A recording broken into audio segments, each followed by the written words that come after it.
مکتب میں امتحان کا نظام کیا ہونا چاہیے؟ دیکھیے، سب سے پہلی بات تو یہ ہے کہ جس مکتب میں امتحان کا نظام مضبوط رہتا ہے اس مکتب میں تعلیم مضبوط ہوتی ہے۔ اگر آپ مکتب میں امتحان کا نظام نہ بنائیں یا بنائیں لیکن برائے نام مخدوش نظام بنا دیں تو اس کے نتیجے میں نہ طلباء کا معیار تعلیم درست ہوتا ہے، نہ اساتذہ صحیح طریقے سے خدمت کر پاتے۔ اس لیے بات بڑی اہم ہے کہ مکتب میں امتحان کا نظام کیا ہونا چاہیے اس کو سمجھ لیں۔ ہماری درخواست یہ ہوتی ہے کہ ہر مکتب میں ماہانہ جائزہ امتحان کا نظم رہے۔ آپ جانتے ہوں گے کہ مدارس میں جو نورانی قاعدے کا نظام ہوتا ہے وہاں ہر تختی پر امتحان ضروری ہوتا ہے۔ تختی کے امتحان میں طالب علم کامیاب ہوتا ہے تو ہی انہیں آگے بڑھایا جاتا ہے، ورنہ نہیں۔ مکاتب میں اگر یہ تختی کے امتحان کے بجائے ماہانہ جائزہ امتحان کی ترتیب بنا دی جائے،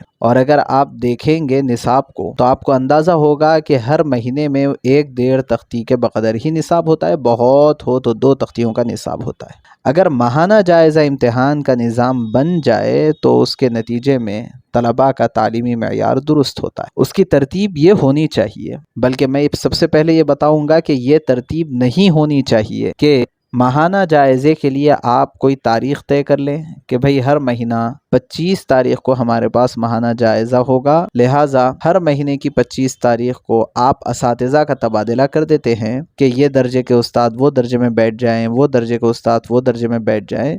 اس طرح اساتذہ کے تبادلے کے ساتھ ماہانہ جائزہ آپ لے لیتے ہیں۔ ٹھیک ہے، نہ ہونے سے ہونا بہتر ہے، مگر یہ طریقہ کافی شافی طریقہ نہیں ہے اور اس سے کوئی مناسب نتیجہ نکلنے کی امید بھی زیادہ نہیں ہے۔ اصل اس کا طریقہ یہ ہونا چاہیے کہ سال بھر کے جتنے جائزہ امتحان ہیں ان تمام کے لیے ممتحن ایک ہو۔ وجہ کیا ہے؟ اگر ممتحن بدلتا رہے گا تو آپ کے پاس نتیجہ صحیح نہیں آئے گا۔ مثلا یہ ہے کہ جنوری کے مہینے میں جس ممتحن نے امتحان لیا تھا درجہ الف کا، تو وہ بہت ہی نرم ممتحن تھے اور انہوں نے بہترین نمبر بچوں کو دیے، اور فروری کے مہینے میں جس ممتحن نے امتحان لیا وہ بڑے سخت تھے تو انہوں نے کئی بچوں کو فیل کر دیا۔ اب ہوگا کیا کہ آپ استاد سے پوچھ تاچھ کیسے کر سکیں گے؟ استاد تو یہ کہیں گے کہ ممتحن کے مزاج کا فرق ہے، میری کوئی کمزوری نہیں ہے۔ پھر مارچ کے مہینے میں جس ممتحن نے امتحان لیا تو وہ ممتحن پھر نرم آ گئے، تو جہاں پر فروری کے مہینے میں کئی بچے ناکام تو مارچ کے مہینے میں کئی بچے کامیاب، بلکہ سب اعلیٰ آ گئے۔ یہ فرق کیسے آ رہا ہے؟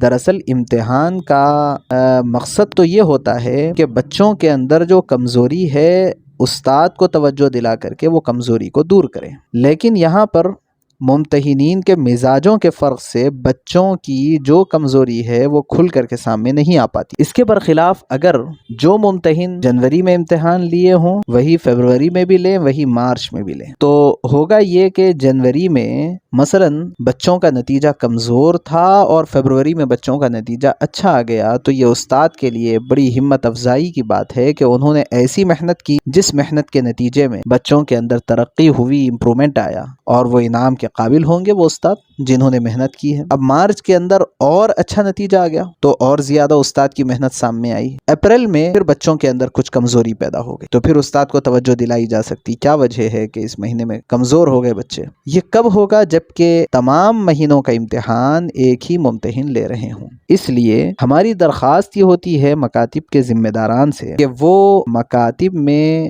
امتحان کا نظام ایسا بنائیں کہ سال بھر کے امتحان ایک ہی ممتحن لیں تاکہ بچوں کا صحیح نتیجہ سامنے آئے، تو اس کی روشنی میں کس استاد کو اور کتنی محنت کی ضرورت ہے اور کون سے استاد ہمت افزائی کے قابل ہیں، ان کے حساب سے ان کے ساتھ معاملہ بھی کیا جا سکے۔ اس کے ساتھ عام طور پہ یہ بات ذہنوں میں رہتی ہے کہ اگر ہر مہینہ امتحان لیا جائے تو مثال کے طور پر کسی مکتب میں طلبہ زیادہ ہیں تو وہاں پر امتحان ہو رہا ہے 25 سے لے کر کے 30 تاریخ تک 5 دن امتحان ہو رہا ہے، تو 5 دنوں تک تعلیم موقوف رکھنے کا ایک رواج بنا ہوا ہے۔ اس رواج کو ختم کرنا ضروری ہے۔ یہ جائزہ امتحان ہے، ممتحن آ کر کے جس درجے کا امتحان لے رہا ہے بس وہ ایک درجے کی تعلیم ایک دن کے لیے موقوف ہوگی، بقیہ تمام درجات کی تعلیم تعلیم حسب معمول چلتی رہے گی۔ جس درجے کا امتحان جس دن ہے بس اس ایک دن کے لیے اس درجے کی تعلیم موقوف ہوگی، بقیہ تمام درجات کی تعلیم چلتی رہے۔ امتحان میں جو باتیں بچوں کو زبانی یاد دلائی جا رہی ہے وہ زبانی پوچھی جائے، اور جو بچوں کو دیکھ کر کے یاد دلائی جا رہی ہے وہ دیکھ کر کے پوچھا جائے۔ امتحان میں تجوید کے اوپر بطور خاص توجہ دینے کی ضرورت ہوتی ہے۔ عام طور پہ بچے قرآن کے مضمون میں کمزور رہ جاتے ہیں اور دینیات بہت اچھا پڑھ لیتے ہیں، کیونکہ دینیات تو ان کو زبانی یاد کرنا ہوتا ہے تو بہت اچھا پڑھ لیتے ہیں، زبانی یاد کرنا ان کے لیے آسان ہے، لیکن شناخت مشکل ہوتی ہے۔ حروف کی شناخت ہے، حرکات کی شناخت ہے، قواعد کی شناخت ہے، اور قواعد کا اجرا ہے، یہ سب بچوں کے لیے دشوار ہوتا ہے۔ اس لیے قرآن کے مضمون میں محنت نہیں کرتے، دینیات میں محنت کر لیتے ہیں، اور کر کے دینیات کے اندر اچھے نمبر لا کر کے پاس ہو جاتے ہیں۔ اس وجہ سے یہ بات بہت ضروری ہے کہ ترتیب ایسی بنائی جائے کہ قرآن کے مضمون کے نمبر زیادہ ہوں اور دینیات کے نمبر کم ہوں، کہ اگر کوئی بچہ قرآن کے مضمون میں کمزور ہے تو واقعی اس کی کمزوری سامنے آئے۔ مثال کے طور پہ قرآن کے مضمون میں آپ نے 60 یا 70 مارکس رکھے ہیں، 70 نمبر رکھے ہیں، اور 40 یا 30 نمبر آپ دینیات میں رکھیں گے۔ لہٰذا اگر کوئی طالب علم قرآن کے بغیر صرف دینیات پڑھ کر کے آگے نکل گیا تو وہ کامیاب بھی نہیں ہو سکتا۔ اس طرح سے اگر ہم نظام بنائیں گے نمبر دینے کا تو انشاءاللہ بڑا نفع ہوگا۔ اور اگر امتحان کے بعد جو نتیجہ لکھا جا رہا ہے، مثال کے طور پہ اگر کسی درجے کے اکثر طلباء کمزور ہیں تو ممتحن نے اعادہ لکھا 15 دن کا، یعنی یہ 1 مہینے کا نصاب 15 دن اور پڑھایا جائے ان بچوں کو۔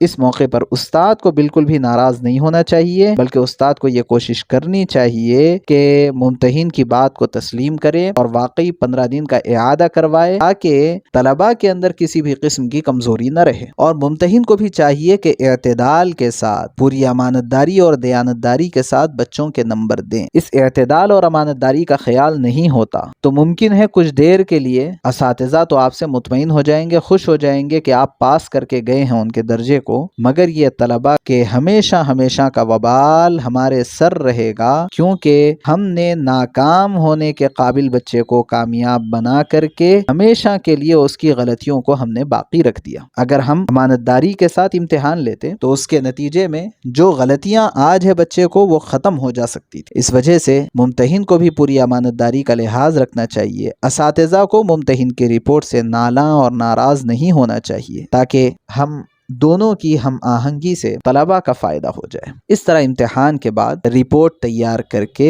ہر گھر اور ہر سرپرست کو وہ رپورٹ سے آگاہ کرنا اور انہیں بلا کر کے رپورٹ دینا ضروری ہے، ورنہ اگر ہم اس کا اہتمام نہیں کریں گے تو سرپرستوں کو کوئی فکر نہیں رہے گی، اور جب آپ کوئی بچے کی شکایت کرنا چاہیں گے تو پھر وہ آپ کے اوپر ریورس ہو جائیں گے، آپ کے اوپر پلٹ جائیں گے۔ کیوں؟ اس وجہ سے کہ ان کے سامنے آپ کے بچے کی اپنے بچے کی کوئی غلطی نہیں ہے، بچہ تو ان کے لیے فرشتہ بنا ہوا ہے۔ اس وجہ سے امتحان کے اندر رپورٹ دینے کا اہتمام بھی کرنا چاہیے۔ بہرحال جو مکاتب اپنے بچوں کو امتحان دلانے سے پیچھے ہٹتے ہیں، یاد رکھیے وہ اپنے بچوں کا نقصان کر رہے ہیں۔ بغیر امتحان کے مکتب کبھی بھی مضبوط نہیں ہوتا، اور امتحان بھی صرف ششماہی سالانہ نہیں بلکہ ماہانہ جائزہ ہونا ضروری ہے۔ اگر آپ ماہانہ امتحان نہیں لیے اور سال کے ختم پر آپ نے سالانہ امتحان لیا تو آپ کے پاس بچے کو فیل کرنے کی ہمت ہی نہیں رہے گی۔ اگر کوئی بچہ صحیح امتحان نہیں بھی دیا تو مجبوراً اس کو پاس کرنا ہے، کیونکہ اگر آپ فیل بھی کریں گے تو بچہ